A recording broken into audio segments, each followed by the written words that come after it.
Привет, друзья! Сегодня у нас на обзоре вот этот малыш, великолепный фотоаппарат «Смена». Самая первая «Смена», выпущенная в 1954 году. Этот фотоаппарат попал ко мне достаточно случайно, и я был просто поражен необычностью его конструктива. Ну, по сегодняшним меркам, конечно, необычностью. На тот момент, наверное, он был вполне обычен. И, конечно, я не смог удержаться, чтобы что-нибудь на него пофотографировать. А то, что получилось, вы увидите в конце ролика. Более того, я сделал небольшой челлендж сравнения с современным фотоаппаратом Sony A7 на тот, на который я сейчас снимаю обзор. Я установил на Sony A7 точно такой же объектив и снимал на практически тех же параметрах. И в принципе получилось довольно-таки интересно. Кому не интересно послушать про саму камеру, про ее конструктив, как она устроена, как работает и эмоции и впечатления от ее использования, можете смело проматывать в конец ролика. Там вы можете увидеть фотографии, которые получились с этого фотоаппарата и с фотоаппарата Sony A7 с таким же объективом. Ну а тем, кому интересно, рассказ про фотоаппарат «Смена».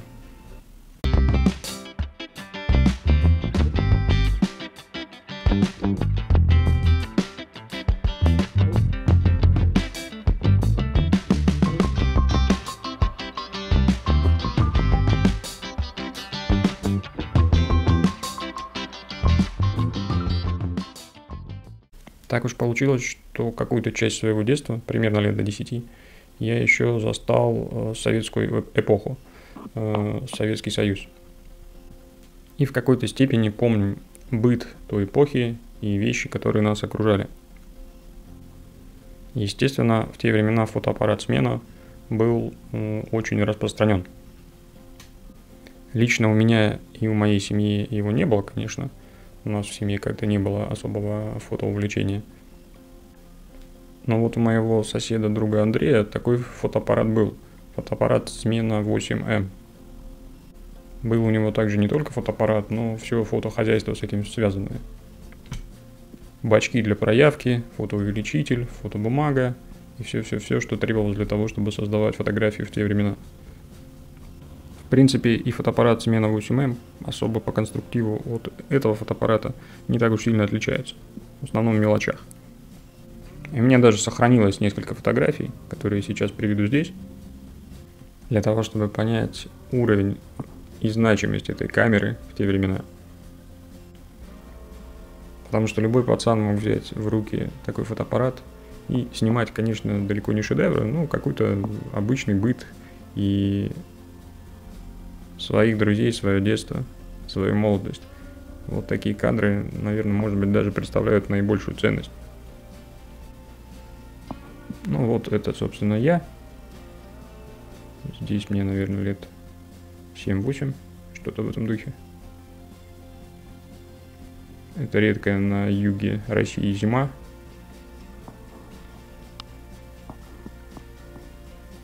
Снова я.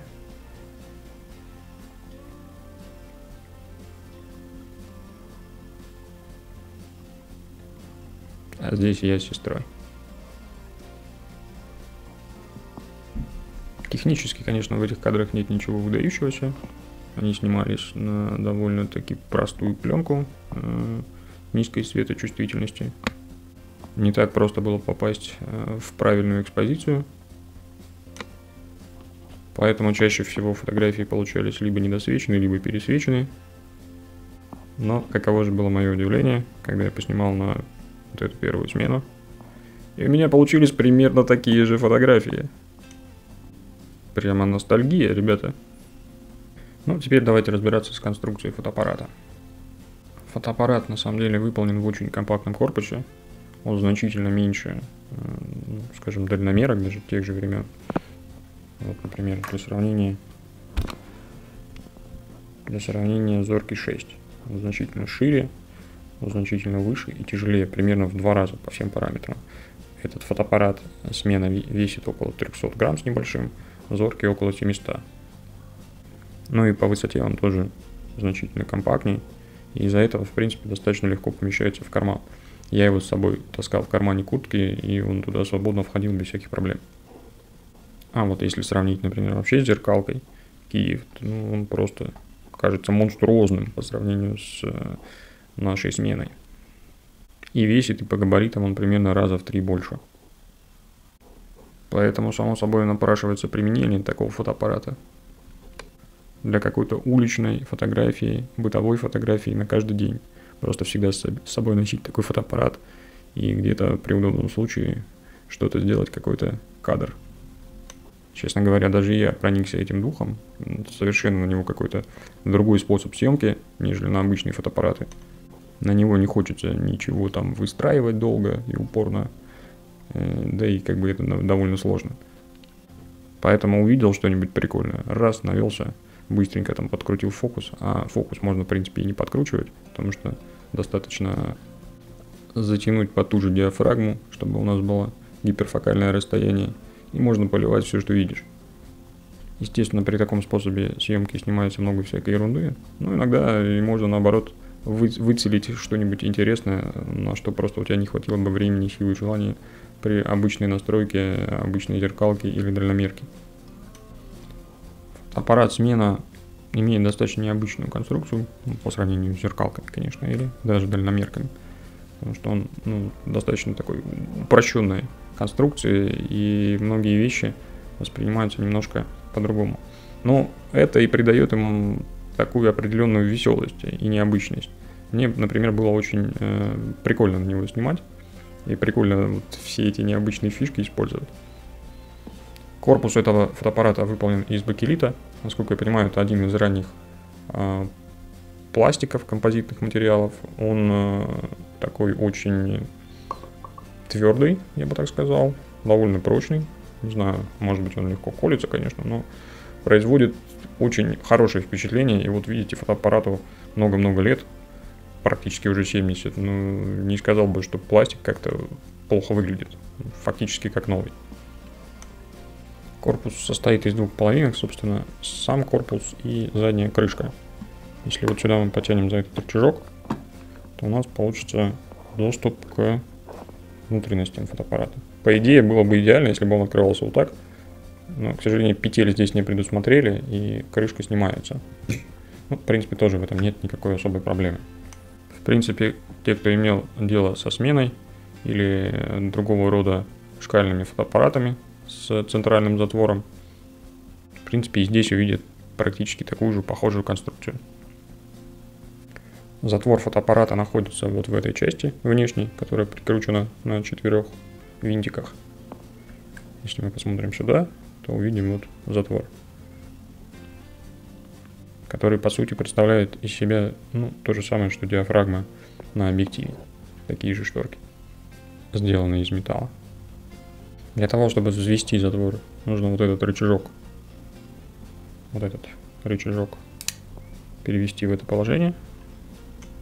А для того, чтобы сделать кадр, нужно вот этот нижний рычажок нажать. Покажу, что происходит с обратной стороны. Вот я взвел затвор, и вот я делаю спуск. Поскольку это бюджетный фотоаппарат, то здесь все максимально упрощенное. Здесь нет приемной катушки для пленки. И, соответственно, я даже первое время не совсем мог понять, как тут чего происходит в плане наматывания пленки. Но потом почитал, посмотрел и понял, что здесь немножко другая конструкция. Кассету с пленкой мы вставляем с этой стороны, а сюда вставляем другую кассету, многоразовую, на которую и будет наматываться наша пленка. После того, как пленка закончится, мы ее мотаем. После того, как она закончится и намотается на этот барабан, обратной перемонки здесь не предусмотрено. То есть мы ее достаем, две эти кассеты, и оставшуюся пленку отрезаем.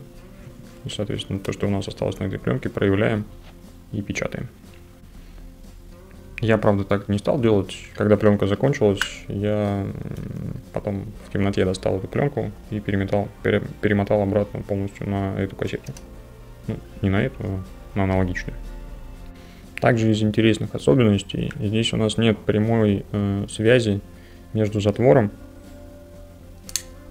и кнопкой перемотки пленки. Здесь, когда мы мотаем пленку, вот таким образом, вот этот барабанчик, он тоже вращается, перфорация пленки его вращает, и он доходит до определенной точки, ну, отматывает кадр, и потом фиксируется, то есть дальше мы мотать уже не можем. То есть мы должны делать кадр. После того, как мы взвели затвор и сделали кадр,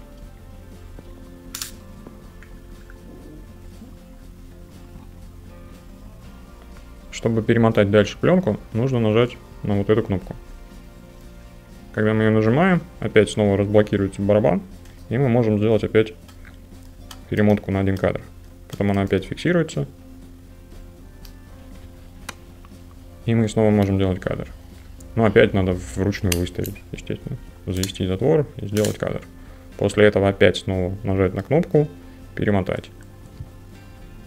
На дальнейших генерациях смен этот момент, ну, не знаю, исправили или не исправили, кому как нравится. Мне вот, например, такая фишка даже очень понравилась. На дальнейших генерациях там сделали связь, то есть взводишь затвор, потом нажимаешь кнопку, и это как бы спускается затвор, и одновременно освобождается возможность перемотки. Но здесь такого нет, и это позволяет, что правильно, делать много кадров на одном месте. То есть так называемая мультиэкспозиция. Несколько таких кадров, разумеется, сделаю я, и, разумеется, не специально, просто потому что забыл перемотать пленку и сделал кадр в том же месте. Так что в этом смысле надо быть очень внимательным для того, чтобы не допускать эту ошибку. С другой стороны, можно делать эту самую мультиэкспозицию в неограниченных количествах, хоть 10 кадров делать. Если вам это зачем-то нужно, то почему бы и нет. Далее здесь крышка надевается вот таким образом, защелкивается, садится очень плотно. В принципе, корпус, ну, не скажу, что монолитный, немножко что-то тут, конечно, похрустывает и слегка люфтит, но в целом, если вот сильно его не давить, то он очень приятное впечатление производит. Очень хорошо, удобно лежит в руке. Ну, конечно, вот эти миниатюрные взводы затвора и рычажки для его спуска не сильно удобны, но в целом это не так страшно. Также, если касаться всех этих механизмов перемотки, то вот здесь сверху предполагаю, что у нас должен быть счетчик кадров. Но, к сожалению, от времени что-то здесь совсем плачевно, осыпалось, и у меня 2 экземпляра такой смены есть, и на втором та же самая картина. Подозреваю, что это довольно распространенная вещь. Поэтому счетчиком кадров я не пользовался, фотографировал до того момента, пока пленка не уперлась. Теперь, что касается регулировок самого фотоаппарата и управления им. У нас все здесь компактно находится вот в этой части, вынесенной вперед. Начну, наверное, с выдержек. Выдержки у нас устанавливаются следующим образом. Вот это кольцо, оно вращается, его можно передвинуть. Вот здесь нанесены риски с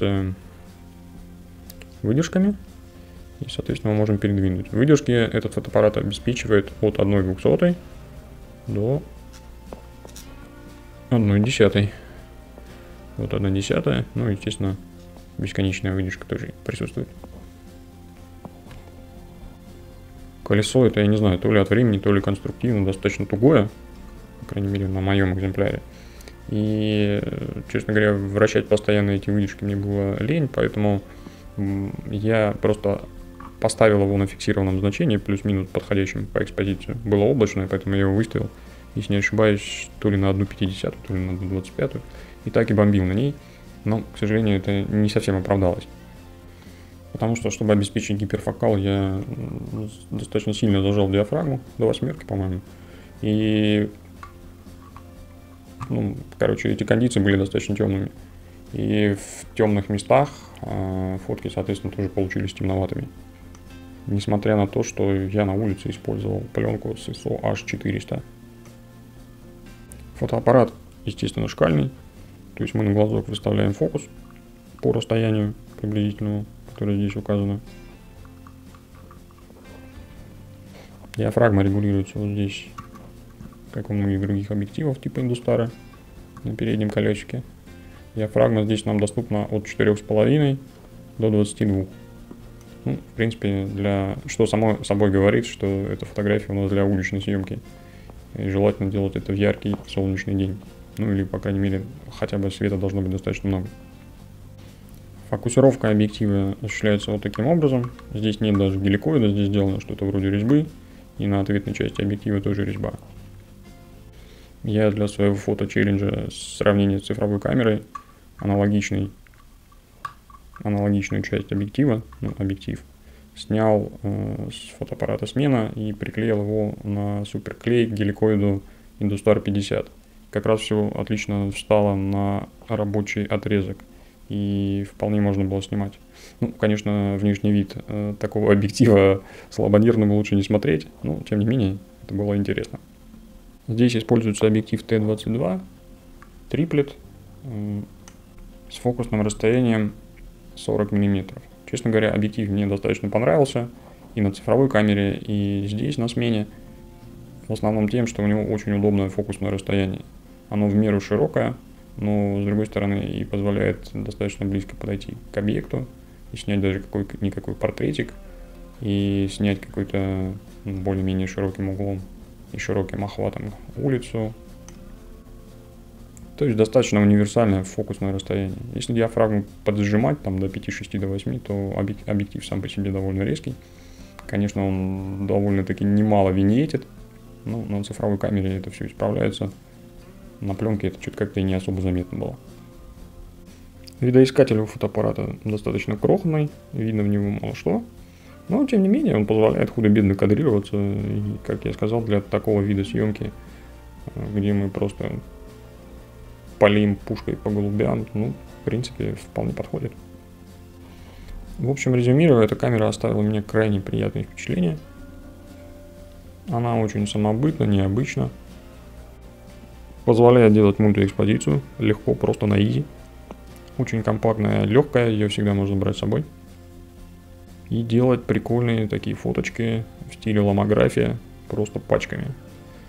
При маломальски удобном кадре хлобысь, и шедевр ломографии готов. Возможно, если получится.